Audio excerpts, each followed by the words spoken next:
그러니까 지금 그렇습니다. HBM이 어떤 상태냐면 약간 고도 제한 걸려있는 재건축 같은 상태입니다. 저는 요즘에 낸드 플래시 시장을 좀 보고 있으면 우주의 기운이 모인다는 게 이런 건가 싶은 생각이 듭니다.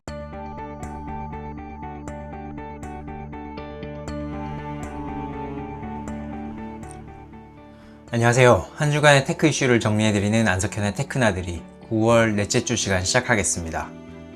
오늘도 반도체 2개 하고요. 그리고 디스플레이 하나 이렇게 준비해봤습니다. 첫 번째는 HBM 생산한다는 YMTC. 그런데 본질은 무너지고 있다. 이번 주 후반에 이런 기사가 많이 나왔죠. YMTC가 HBM 시장 진출을 준비를 하고 있고 반도체 자립에 속도를 낸다 이렇게 하고 있습니다. 우리가 반도체 관련해서 중국의 굴기가 좀 무섭다라는 얘기를 많이 하잖아요. 근데 그렇게 했을 때 기억할 회사는 딱 두 개 있습니다. 하나가 CXMT이고요. 하나가 YMTC입니다. 그러니까 우리가 반도체라고 하면 비메모리가 있고 메모리가 있고 그 중에서 우리나라가 잘하는 게 메모리죠. 근데 메모리도 둘로 나누죠. 하나는 D램, 하나는 낸드. CXMT가 이제 D램 관련된 회사고요. YMTC는 이제 낸드 플래시 생산하는 회사인데 둘 다 지금까지 굉장히 잘 해오고 있습니다. 근데 이번에 YMTC가 낸드만 생산하다가 D램 생산품인 HBM을 한번 해보겠다라고 하는 거잖아요. 이거 관련해서 제 로이터가 기사가 원문이에요. 원문도 찾아보고 했는데 좀 정황에 대해서 그렇게 구체적으로 나오지 않았습니다. 그냥 TSV 공정을 개발을 하고 있다. 이게 HBM을 생산하는 증거다 이렇게 얘기를 해놨던데, 사실 TSV라고 하는 건 요즘에 뭐 HBM이 워낙 많이 쓰이긴 하지만 그렇다고 꼭 HBM만 쓰이는 건 아니거든요. 그래서 조금 부족하지 않나? 왜냐하면 TSV는 이거죠. D램 중간에다 구멍을 이렇게 뚫어서 구리로 채운 다음에 아래 위층에 신호와 전력을 전달할 수 있게 길을 터주는 거죠. HBM이 이렇게 D램을 여러 층 쌓아서 적층해서 만드는데 그냥 쌓아놓기만 하면 안 되고 아래 위에 길을 만들어줘야 될 거 아니에요. 그 길을 만들어주는 작업이 이제 TSV인데, 분명히 TSV도 중요하기는 합니다. 그런데 정작 HBM을 만드는데 가장 중요한 건 뭐다? 이 D램 다이다. 이 D램 다이가 없으면 TSV 기술 확보하는 게 무슨 의미가 있나 싶은 생각이 드는데, 어제까지만 해도 낸드를 생산하던 YMTC가 갑자기 오늘부터 HBM을 만든다? 이건 조금 약간 이상하거든요.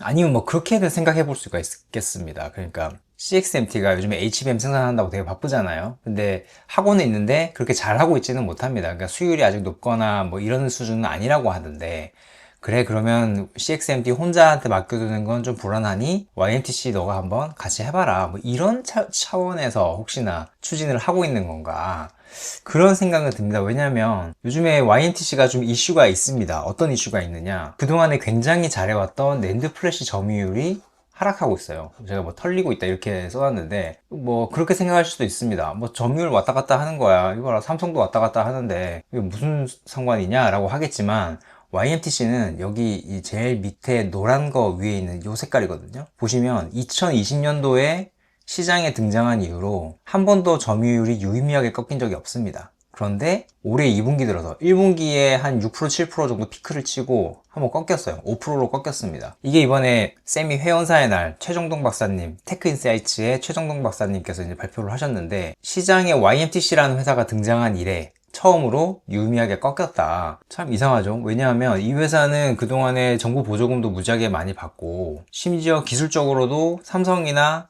SK하이닉스 대비해서 낸드 플래시 기술이 결코 뒤지지 않고 어느 측면에서는 앞서기도 한다고 할 정도로 기술력이 좋았었거든요. 그래서 사실 공장만 짓기만 하면 얼마든지 국내외로 낸드 플래시를 공급을 할 수 있을 것 같았어요. 실제로 애플이 아이폰용 스토리지를 이 YMTC 제품을 쓰려고 생각도 했었습니다. 근데 당시에 이거는 이제 미국 정부가 어떻게 중간에 음으로 양으로 회방을 놓으면서 안 됐는데, 뭐 애플 안 되더라도 어떻습니까? 뭐 중국 내에 엄청난 스마트폰 회사들이 있잖아요. 그 회사들한테 팔아먹어도 점유율이 빠질 일은 없을 것 같은데 왜 YMTC의 점유율이 빠졌나? 아무리 이렇게 생각을 해봐도 원인은 미국 제재밖에는 없는 것 같습니다. 그동안에는 미국 제재에도 불구하고 YMTC가 굉장히 잘해왔었거든요. 그거는 이 2022년 12월에 제재가 있을 거를 예상해서 미리 그 전에 많은 장비들을 땡겨서 사놨기 때문이에요.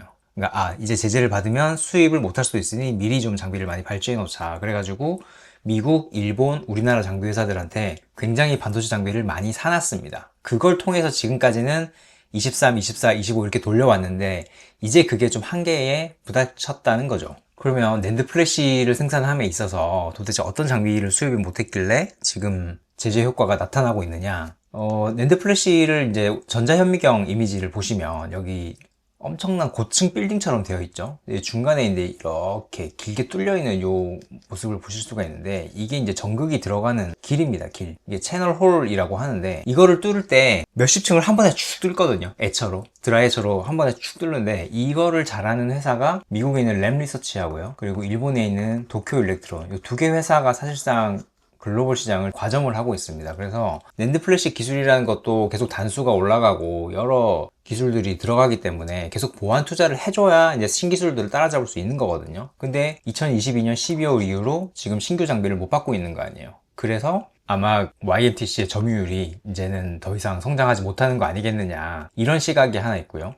그리고 본딩 장비 때문일 수도 있다는 얘기도 있습니다. 왜냐하면 삼성전자나 SK 하이닉스하고는 다르게 YMTC는 낸드 플래시 생산할 때 하이브리드 본딩 기술을 사용합니다. 이게 지금 요즘에 뭐 HBM에 얘기되는 하이브리드 본딩하고는 조금 다른 기술이긴 한데, 어떻게 만드냐면 이 낸드 플래시 셀에 정보를 저장하는 그 로직 다이가 있거든요. 그 로직을 담당하는 부분이 있어요. 그 로직을 담당하는 걸 우리가 페리라고 하고, 삼성이나 SK 하이닉스는 보통 웨이퍼 한 장에다가 페리를 먼저 만들고 셀을 위에다 쭉 올립니다.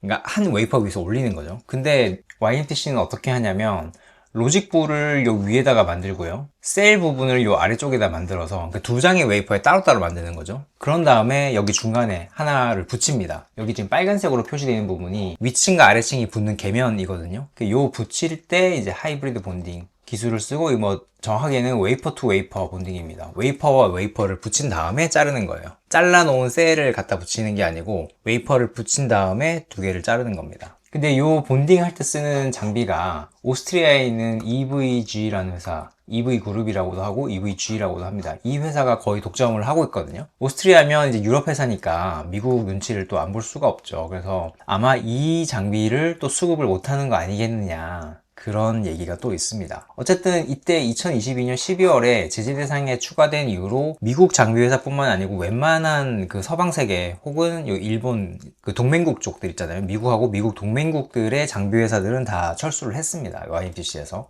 그래서 결론적으로 보면 지금 이 회사는 그동안에 잘해오던 낸드 플래시 점유율이 이렇게 처음으로 하락하면서 사업이 위기인데 갑자기 HBM 시장 진출을 준비한다고? 저는 사실 이 기사는 좀 더 검증을 해봐야 되지 않나 싶은 생각이 듭니다. 일단 첫 번째로 낸드 플래시가 지금 당장 발등에 떨어진 불이고, 두 번째로 낸드가 잘 된다고 해도 그러면 D램 다이는 어디서 구해올 건데, 요거에 대한 답이 있어야 되겠죠. 자, 다음은 미국 어플라이드 머티리얼즈가 비전웍스 프로젝트를 싹쓸이 했다는 얘기입니다. 저희가 비전웍스의 8.6세대 투자 관련해서는 계속 따라오고 있죠. 얼마 전에 제가 이 이베포레이션 유닛, 그러니까 증착 장비를 어플라이드 머티리얼즈가 이제 수주를 했다는 얘기는 말씀을 드렸었는데, 그 뒤로 이제 발주 나오는 거를 확인해 보니 이 이베포레이션 유닛뿐만이 아니라 PECVD하고 스퍼터, 이거 거의 싹쓸이 했습니다. 사실 돈 되는 장비는 싹 다 한 거죠, 어떻게 보면. 이 OLED의 전공정 쪽에 돈 되는 장비들이 몇 개가 있는데, 그 중에 돈 되는 장비는 싹 다 쓸어갔다. 사실 좀 이해가 안 되는 게, 이베포레이션 유닛이야 이번에 VIP라고 하는, 우리가 지지난 시간에 알아봤었던 비전웍스만의 어떤 특별한 증착 기술을 구현하기 위해서 어쩔 수 없이 어플라이드에 샀다고 해도, 아니 뭐 PECVD하고 이 스퍼터 장비까지 뭘 다 여기다 몰아주냐, 좀 이상하잖아요. 그건 이 어플라이드가 TFE용 PECVD 요 장비를 독점을 하고 있기 때문입니다. 요 전략이 아마 넘어간 게 아닌가 싶은 생각이 드는데, PECVD는 굉장히 범용 장비죠. 뭐 반도체에도 많이 쓰고 디스플레이도 많이 쓰고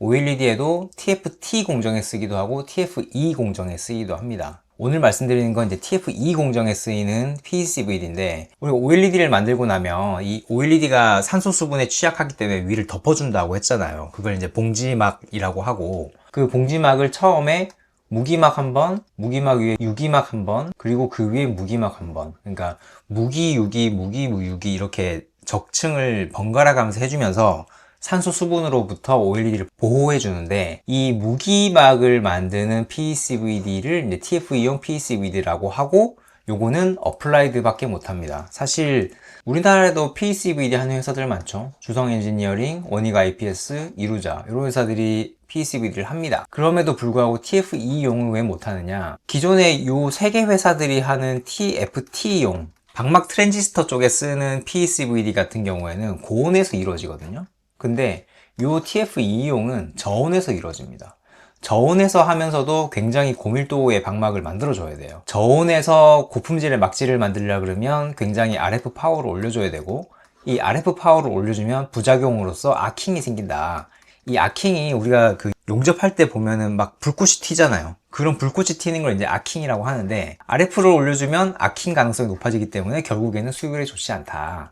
그래서 이 어플라이드는 RF를 높여주면서도 아킹이 나지 않는 기술을 얘네밖에 못하기 때문에 요거를 독점을 한다. 근데 좀 고약한 게 뭐냐면, 뭐 우리 입장에서 고약한 거고 어플라이드 입장에서는 스마트한 거죠. 걔네 입장에서 스마트한 게 뭐냐면, 이 TF2용 PCVD를 지렛대로 해서 이 앞에 보셨던 스포터 머신이나 아니면 TFT용 PCVD까지 다 묶어서 판대요. 그래서 자, 너희가 스포터와 다른 PCVD까지 다 같이 사면 100원이야 이렇게 하면, 만약에 이거 너 딴 데서 살 거야? 그러면은 TF2용 이거 200원인데 이렇게 나온다는 거죠. 그러면 누가 같이 사지 않겠습니까? 다 묶어서 패키지로 사지. 그래서 안타깝게도 이번에 주성, 원익, 이루자, 아바코는 스포터 회사죠. 스포터도 이제 안 됐고, 이루자 스포터 안 됐고, 원익, PCVD 스포터 뭐 이거 다 안 됐습니다. 다 떨어지고 어플라이드 혼자 됐습니다. 다행히 이제 AP 시스템이 비전웍스에다가 장비 하나를 수주를 했습니다. 아까 왜 돈 되는 설비는 다 어플라이드 다 했다고 했잖아요. 근데 유일하게 이제 못한 게 ELA인데, ELA는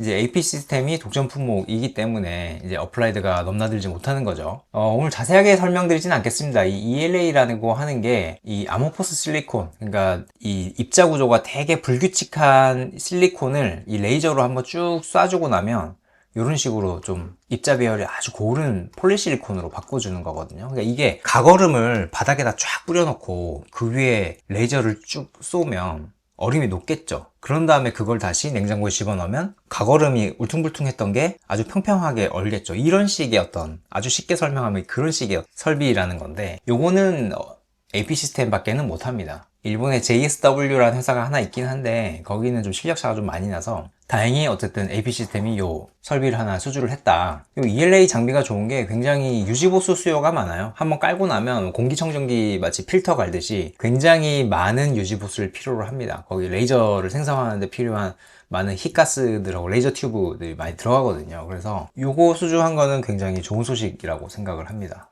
자, 마지막으로 SK 하이닉스가 HBM 16단까지는 하이브리드 본딩이 없다는 걸 공식적으로 얘기를 했습니다. 이게 콥데이에서 얘기한 거니까는 공식적이라고 봐도 되겠죠. 콥데이가 이제 투자자들 대상으로 하는 간담회 같은 거거든요. 근데 뭐 개미 투자자들이 갈 수 있는 건 아닌 것 같고, 뭐 기관 투자자나 아니면 증권사 뭐 이런 사람들 모아가지고 하는 행사인 것 같습니다. 여기서 뭐라고 했냐 그러면, 하이브리드 본딩 적용 시기와 기술 전망은에 대해서 물어봤더니 필요성은 인정. 그런데 기존 기술로도 16단까지는 대응 가능하다. 20단 이상에서 본격적으로 필요할 것 같다. 이렇게 못을 박아서 얘기를 했습니다. 그러니까 HBM4, HBM4E에 보면은 이제 16단이 있죠. 로드맵상으로. 근데 그 16단에서는 지금의 MR-MUF 기술을 그대로 쓰겠다. 이거는 삼성하고 약간 차이가 납니다. 물론 삼성이 아직까지 하이브리드 본딩에 대해서 언제 하겠다라고 공식적으로 어나운스 하진 않았어요. 근데 삼성은 그냥 안팎으로 물어보면 16단부터 도입을 하게 될 것 같다라는 게 중론이기는 합니다. 그러니까 약간 이제 갈래가 나뉘는 거죠. 그러니까 지금 그렇습니다. HBM이 어떤 상태냐면 약간 고도 제한 걸려있는 재건축 같은 상태입니다.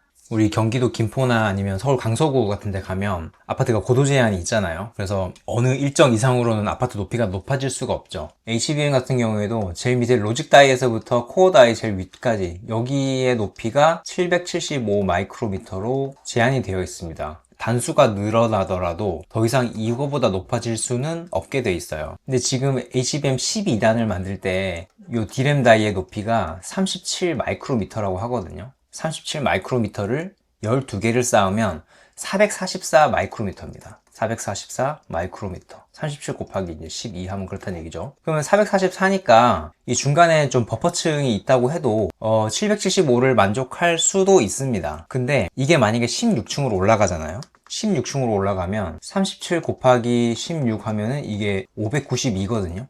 그러면 이게 775에, 그러니까 이 775 고도 제한에 거의 근접을 하죠. 그런데 여기 보면은 언더필이 들어가는 버퍼층이 따로 있기 때문에 요거까지 감안하면 16층은 이론적으로는 쌓을 수가 없습니다. 지금 상태에서는. 그래서 어떻게 하냐면 방법이 두 가지가 있어요. 첫 번째 방법은 이 D램 다이를 갉아내는 겁니다. 지금 37 마이크로미터라고 했는데 이거를 갉아내요. 이거 갉아내는 장비는 이제 일본에 있는 디스코 이런 회사들이 굉장히 잘하죠. 어쨌든 간에 이걸 갉아냅니다. 37을 어디까지?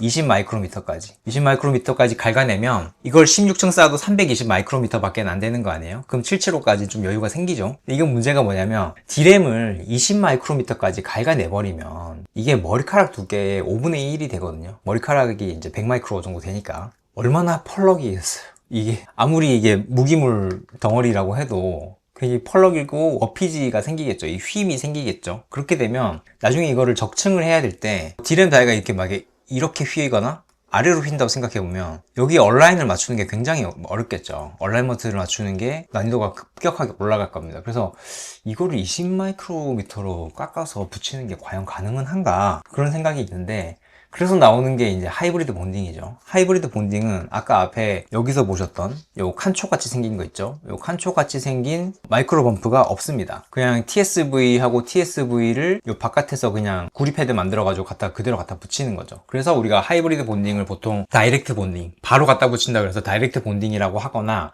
아니면 C2C 본딩, 그러니까 구리 투 구리라는 거죠. C2C 본딩이라고 하는데, 이렇게 하면 굳이 이 D램을 깎지 않아도 되고 여기 중간에 아까 있던 이 버퍼층, 이 버퍼층 두께만큼 다 이제 날아가는 거잖아요. 우리가 아파트로 보면 그럼 고도 제한이 걸려있는 상태에서 최대한 많은 가구수를 집어넣으려 그러면 방법은 하나죠. 각 층의 층고를 낮추면 되죠. 우리 아파트 보통 한 3m쯤 되는데 층고가 그거를 뭐 한 2m로 낮추면 굉장히 답답하겠지만 어떻게 가구수를 한두 가구 더 늘릴 수 있지 않겠어요? 그렇게 하는 접근이 이제 하이브리드 본딩이죠. 그런데 이번에 SK 하이닉스가 콥데이에서 그런데 우리는 16단까지는 안 할래. 20단부터 한번 생각해 볼게. 이렇게 얘기하는 겁니다. 왜냐하면 하이브리드 본딩이 D램을 깎을 필요 없어서 되게 이상적이긴 한데, 그러니까 공정상에 여러 가지 이점이 있긴 하거든요. 그런데 굉장히 장비가 비싸고 하이브리드 본딩 난이도 자체가 워낙 높기 때문에 이게 안 된다는 사람들도 굉장히 많습니다. 일단 이번에 못 박았으니까 기존에 이제 TC 본딩 진영이라고 할 수 있는 한미반도체 아니면은 하나세미텍 이런 데에는 뭐 좋은 소식이죠. 저는 요즘에 낸드 플래시 시장을 보고 있으면 우주의 기운이 모인다는 게 이런 건가 싶은 생각이 듭니다. 사실 그동안에 낸드 플래시 사업에 대해서 굉장히 저평가를 했었던 이유가 뭐 여러 가지가 있겠지만 뭐 대표적으로 꼽아보면 일단 AI 산업에 편승하는 데 실패했죠. 그러니까 D램은 HBM을 통해서 AI 산업에 아주 직접적인 수혜를 받고 있지만 낸드는 지금까지는 그렇지 못했죠. 그리고 제조사가 많다 보니 공급 과잉입니다. 이 공급 과잉을 일으켰던 여러 회사들 중에 하나는 YMTC죠. 중국의 YMTC. 아무리 우리가 삼성이나 하이닉스가 잘한다고 해도 YMTC가 진입해서 뭐 가격을 떡락시켜 버리면 도저히 이 사업에서 솟아날 구멍이 없다는 거죠. 그런데 지금 앞에서부터 보면 일단 요번에 ESSD라는 걸 시작으로 해서 AI 시장에 편승을 하고 있습니다. 그리고 지난 3년 동안 4년 동안 거의 설비 투자를 하지 않았어요. 낸드 업체들이. 그러다 보니 공급 과잉이 어느 정도 해소가 됐어요. 공급량이 거의 늘지 않고 있습니다. 이게 해소가 됐고, 그리고 아까 우리가 첫 번째 주제에서 알아봤듯이 YMTC가 헛걸음을 하고 있습니다.